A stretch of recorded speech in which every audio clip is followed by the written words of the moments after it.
Welcome again. Today we are going to look at derived classes.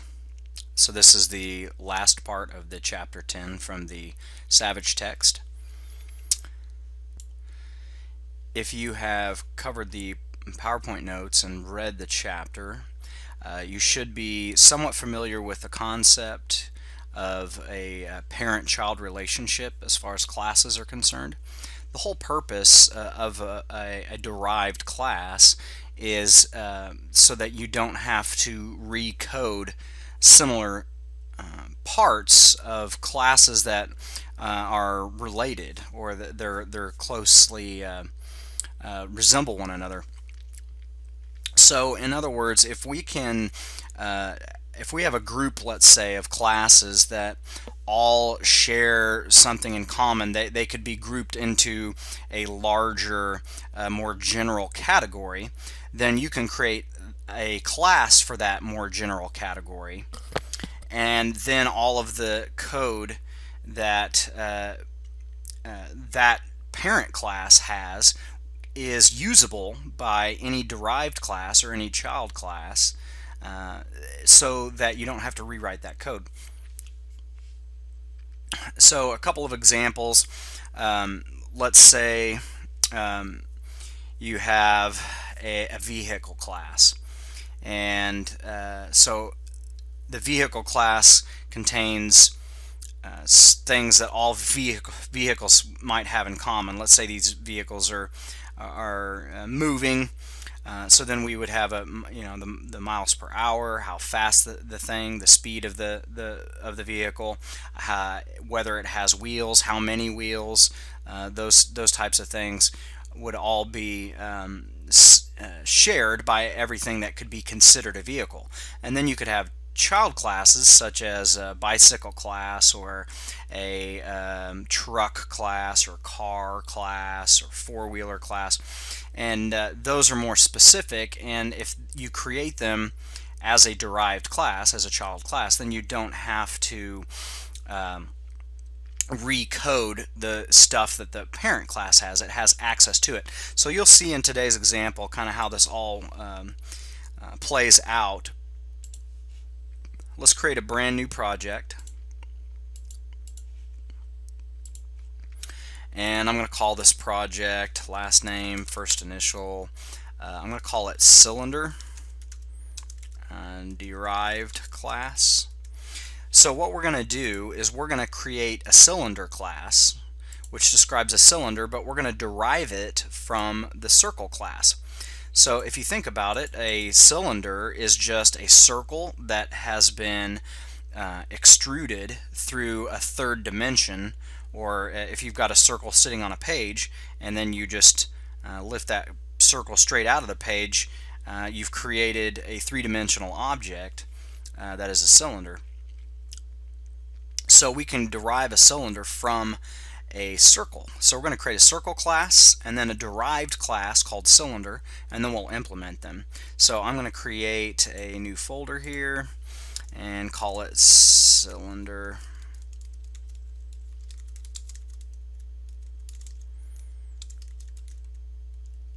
Cylinder derived class will work. Save this. Okay, so I've got my int main here. I want to create the cylinder or the circle class first, and then the cylinder derived class, and then I'll come back to this main and use them or implement those classes. So over here on the left, I'm going to right click on the project level here, the top level, and do new file, create new file. And I'm going to go ahead and save it right off the bat. File save as, and it's saving in that location. And make sure you save these as a header file. So change that type to header file. And I'm going to call this the circle.h. Okay, save that. And all of these classes, again, we're putting them in their own separate file. That way they're a portable thing. There's other classes that you could create from a circle class. For example, a sphere. A sphere is just a circle that has been rotated along or rotated around its diameter in 3 dimensions. So we could create other classes, but here I just want to create a circle class to start with, and I'll give it a little description up here. Circle class. This class describes a circle. Okay, and I'll say storing the radius as a private data member, and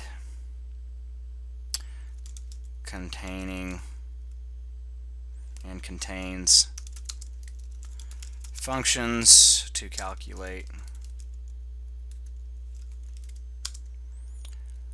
the circumference and area.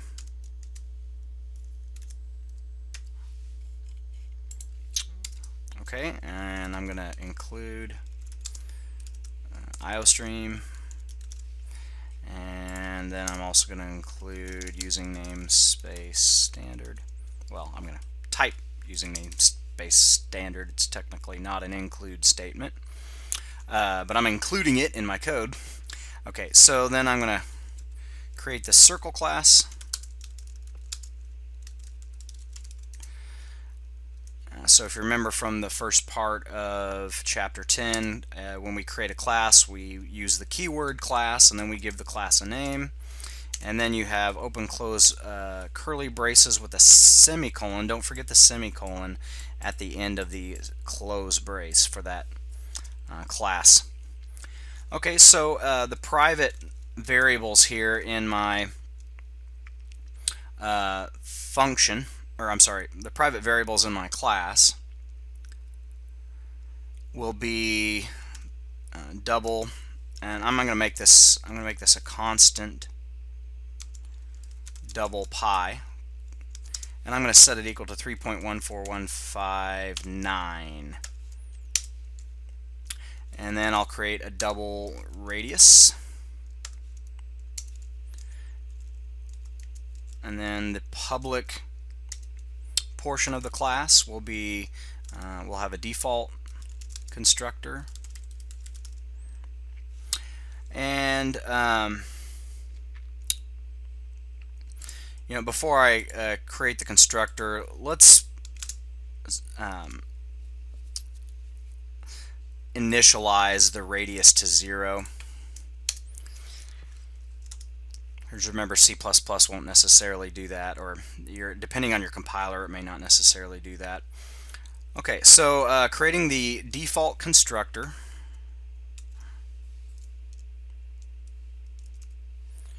And it looks just like that. And remember, the constructor does not have a return type, and it takes the name of the class. So constructors are these special functions that are executed when you create an instance, a specific circle. When you create one in your programming, it will call the constructor. Okay, and then another overloaded constructor. Perhaps we know the radius when we create the circle. So my overloaded constructor will receive the radius r. Oops. And store that into the private local variable, or private member variable radius. So radius equals r gets r. Okay. So let's create getters and setters for our radius. So I'm going to create a fancier word for getters and setters is accessors and mutators. So I'm going to create a double get radius, and I'll have it return radius, and then a void set radius if we want to change the radius of our circle at a later time after we've already created it and given it a value. We can do that using set radius, and radius will receive the variable, which I haven't created yet, double R, radius receives R. So we can pass a value to set radius, and it will take that value and store it in this private variable.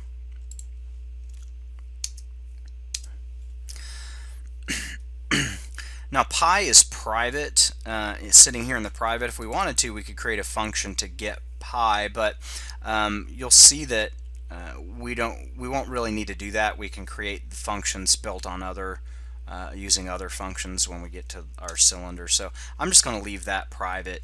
Within the circle is really the only place we need it to get that to calculate the area and the circumference of the circle. So get radius, set radius. Now I'll create my member functions. So remember, any class has these 4 items. A class has data members, and they're usually private, constructor or constructors, accessors and mutators, which simply allow you to change the values of the data, and then your member functions do some sort of calculation on the data.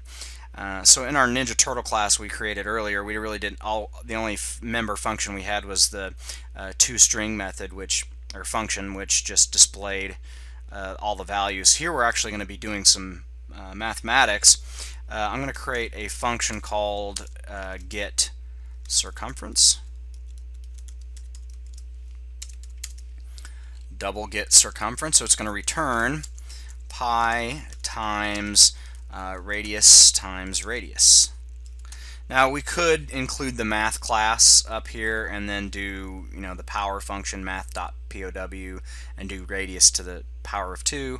I'm just gonna skip that, and since I'm only multiplying it twice, it's not too difficult there. So I'm choosing not to use the power function.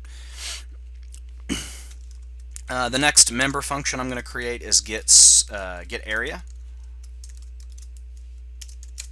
and get area will return the area of a circle is pi r squared. So pi times, actually that's the area of a circle. I bet you guys knew that when I did that, didn't you? Okay, so that's the get area, radius times pi. The circumference is 2 times the radius times pi. So the diameter times pi. So return 2 times radius times pi. Okay. Now we've got those correct. And right here, I'm just going to put a little comment and say that that is the end. End of the circle class. Okay, so we've got a class called circle, and it allows us to create a circle with a given radius, and we can change the radius later if we want using our accessors and mutators, and then we can call these functions get circumference and get area, which calculate the circumference and area based on the radius and an approximation of pi. So that's our circle class. That's the parent class. Now go up here to the top. Again, right click at the top level in your project, right click, add, new file. Okay, and that creates this untitled 3, and once again I'm going to save it right off the bat. You can accidentally save your files over top of one another if you are careless about this. So I'm saving mine right off the bat, saving it as a header file, so you can see circle header files already there. And I'm going to call this cylinder, cylinder.h. Okay. No. Okay, so a little description here. Cylinder derived class. This class describes a cylinder, deriving it from a circle.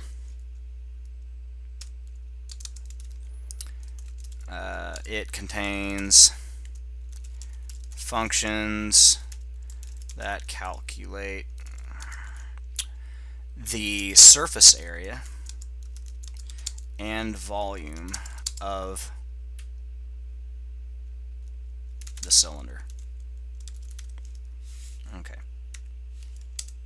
So I'm going to go ahead and include IOStream again. The cylinder class, since it's a derived class, it's going to need the circle class. So I'm going to include the circle class here. And actually, since the circle class already has IOStream, we probably don't need it or the using namespace standard, but it doesn't hurt to put it in there.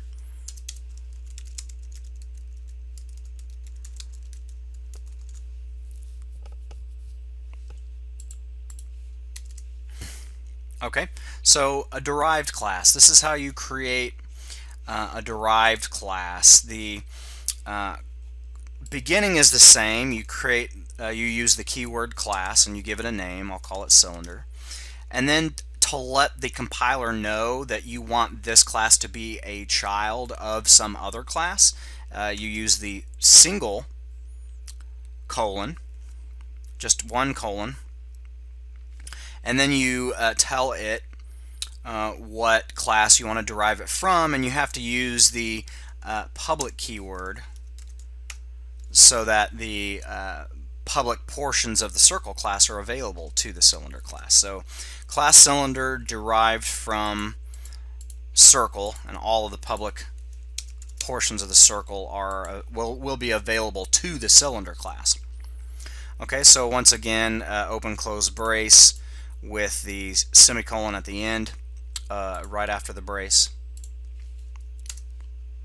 Okay, so in this cylinder class, as far as the private variables, the only thing we need, and remember, we have access to the circle class, and really when you create a cylinder, a circle object is created as well. So we don't need to recreate the radius. We've already got a location to save the radius in the circle class. That's the whole point of a derived class, so you don't have to have duplicates of variable storage locations, and you don't have to have duplicates of functions. Okay, so I'm going to create a single private member here, double height. Remember that I'm going to describe this as the height or length of the cylinder. Remember that a cylinder, if I take a circle and again extend it through the third dimension straight out of a page, for example, then you've created a cylinder. And of course, it's the those of you who are maybe pre-engineering, it's the integral, that would be the integral of that circle through that third dimension.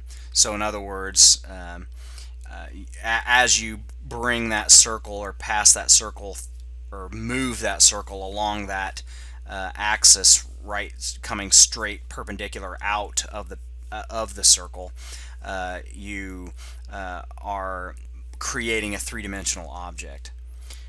So the public portions of my cylinder class are gonna first I'm gonna have the cylinder constructor, and I'm not going to create the default constructor here. I'm just going to create a single constructor that receives the height. And if you want to create a cylinder directly without first creating a circle, then you can receive that radius in the cylinder constructor, but then you have to pass that along to a circle object, because that's where the storage location is at for that radius. So your constructor here looks a little bit different for a derived class. It again takes the name of the class and no return type, but then you also need the colon after the initial portion here with the class name and the parameters, and then whatever parameters here need to be passed along to the parent class. You do that using the parent class constructor. So here what will happen when we create a cylinder, this is the constructor that we will call. We'll pass to it the height and the radius, and then here in the cylinder class it will invoke the circle constructor and create a radius with that radius it's passed to it.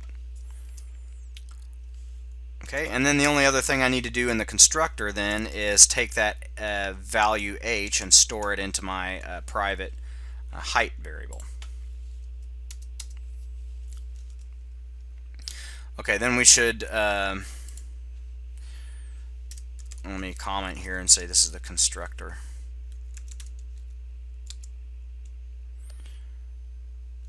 And I'll say it invokes circle constructor.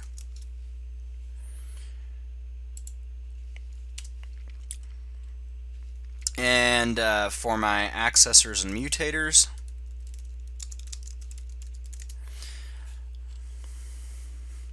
let's create a get. I'm sorry. Double return type get height, return height,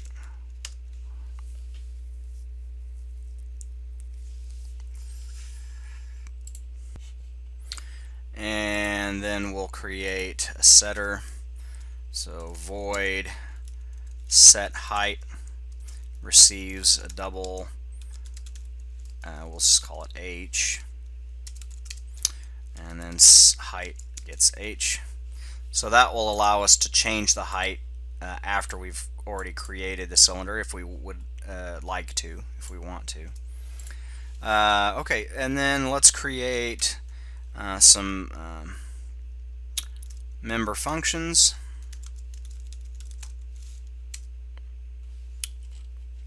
I'm going to create first a function that will return the surface area. So get, calculate and return, get surface area.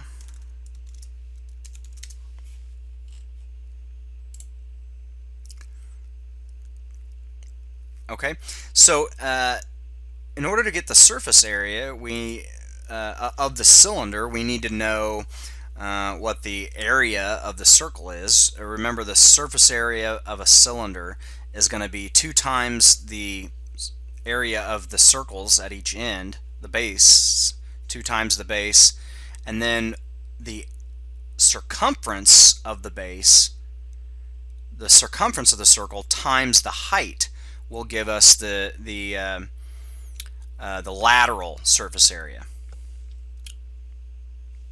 Okay, so in order to call functions from the circle class, or get that information from the circle class, remember pi here is private. Now, like I said, if you wanted to, you could create a getter and setter for pi. Well, you wouldn't want to create a setter, but a getter for pi. But we already have a function here that is get circumference and get area. So we're just going to use those here back in our cylinder class for get surface area. So I'm going to return get area times 2 plus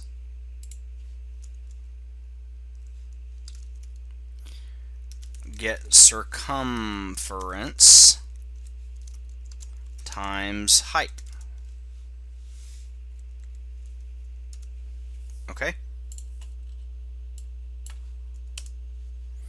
So calling a function from the parent class is done as though the function exists in the child class, because the child class has access to those public functions. So we're just calling it directly, get area and get circumference. Okay? So now let's implement this class, this cylinder class, in our main. Let's go back to the main, and let's put this down here. And we'll go ahead and put our information at the top.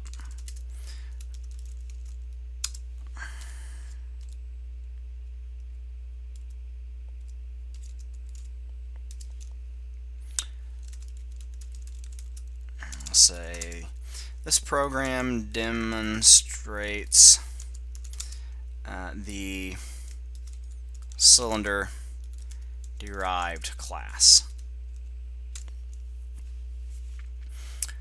Good enough for me. So now here we've got IOStream, which again we probably don't need because we're going to be including the cylinder class, which has IOStream, and the cylinder class includes the circle class, which also has IOStream. We're going to run it like this, and again, nothing wrong with having it there. Now, there is something wrong with doing this. If you include the circle class again, like this, you're going to get an error. It will tell you that you've got two definitions for the same class. And so you won't get that with the IOStream, but you will get that with your user-defined classes. So I'm going to leave it there so you can see that error and see what it looks like, so you know what that means. But anyway, that should not be there. Leaving it there on purpose so you can see that error. So now in my main, I'm going to create a couple of variables here, double R and H, and then I'm going to prompt my user for my radius, enter the radius of the base of the cylinder, read that in to R,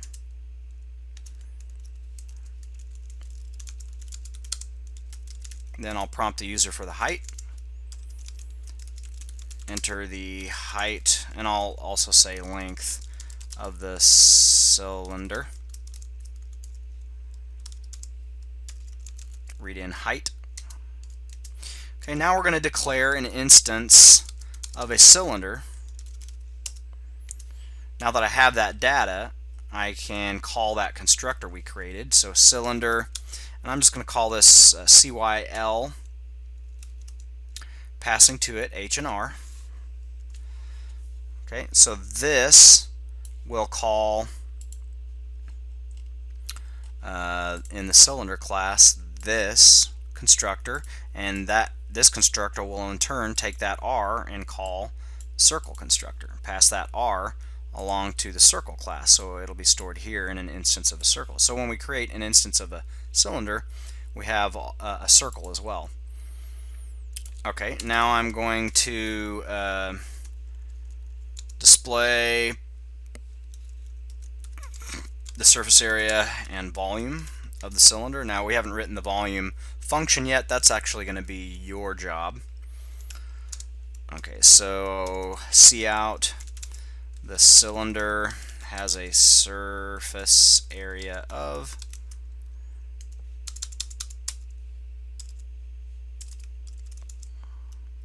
and I'm going to call from the cylinder instance, I'm calling get surface area, and I'll go ahead and put an inline there. Okay, so let's compile, and when you've got multiple files like this, again, I would recommend build all, and I'll ask you to save that main. We did. Okay, so notice what it says here. It says redefinition of class circle. So that's because I included circle in the cylinder class, and I also included it in my main. So if I just delete this, recompile,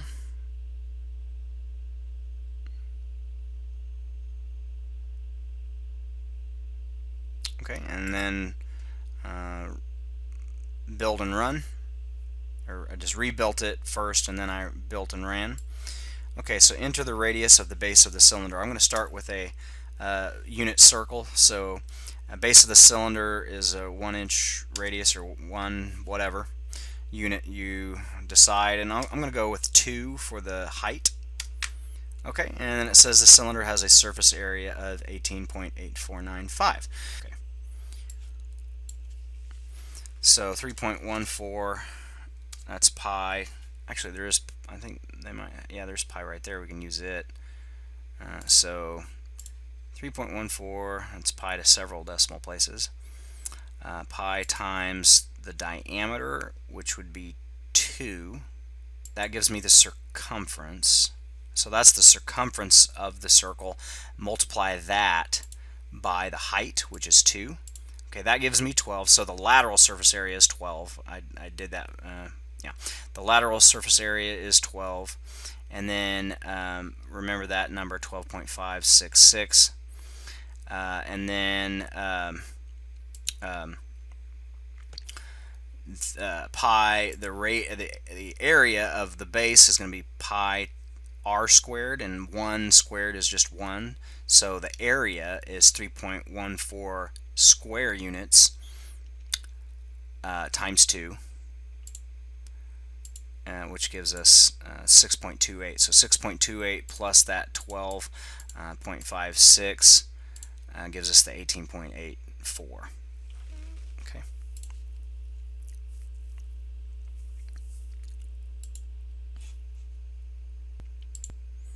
Okay, like I mentioned before, I didn't even put using namespace standard here in my main because we already had it in the cylinder class. Watch what happens if I delete the IO stream from the main as well as from the cylinder class. So the cylinder class, all it does is include circle. The circle class has the IO stream in it. So then main, we should still be able to compile this without any problems, and we can. Okay, so since the cylinder class is getting compiled first, and the cylinder class is compiling the circle class, and then this is what gets compiled first. So the IO stream and our using namespace standard sitting there in our circle class. Now, it doesn't hurt anything to have it in these other classes, and really it's probably not a bad idea to have all that,